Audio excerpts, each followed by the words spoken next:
মানুষের মৌলিক চাহিদার প্রথমটি খাদ্য, আর গেল কয়েক বছর ধরে খাদ্য উৎপাদনে স্বয়ংসম্পূর্ণতা অর্জন করেছে বাংলাদেশ। বিশেষ করে বিশ্বে বাংলাদেশ ধান উৎপাদনে চতুর্থ, মাছ উৎপাদনে তৃতীয়, পরিপূর্ণ মাংস ও ডিম চাহিদা মেটাতেও। তাই এখন সরকারের লক্ষ্য পুষ্টি ও নিরাপদ খাদ্য নিশ্চিত করা। আর এই সম্পর্কে জনসচেতনতা তৈরি করতে গত বছর থেকে দেশে পালন করা হচ্ছে জাতীয় নিরাপদ খাদ্য দিবস। এই বছরও দিবসটি উপলক্ষে রাজধানীর কৃষিবিদ ইনস্টিটিউশনে আয়োজিত অনুষ্ঠানে যোগ দেন সরকার প্রধান শেখ হাসিনা।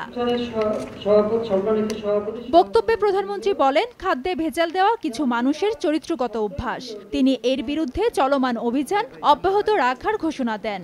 খাদ্যে ভেজাল দেওয়া এটা আমাদের দেশের কিছু কিছু শ্রেণীর, এটা বোধহয় তাদের একটা চরিত্রগত বদভ্যাস। এটা বন্ধ করতে হবে। ভেজাল বিরোধী অভিযান চলছে, কিন্তু সেটাকে আরও ব্যাপকভাবে করবার জন্যই আপনারা জানেন যে আমরা আলাদাভাবে একটা কর্তৃপক্ষই করে দিয়েছি, এবং সেই কর্তৃপক্ষের সাথে আমাদের এই সুস্বাস্থ্যের অধিকারী মানুষ করবার জন্য যে সমস্ত মন্ত্রণালয় সম্পর্কিত সব নিয়েই কিন্তু আমরা এই কর্তৃপক্ষটা করে দিয়েছি। নিরাপদ খাদ্য নিশ্চিতে বর্তমান সরকারের বিভিন্ন কার্যক্রম তুলে ধরে সরকার প্রধান বলেন, আপৎকালীন সময়ে খাদ্য মজুদে সরকার সাইলো ও গুদাম গড়ে তুলছে।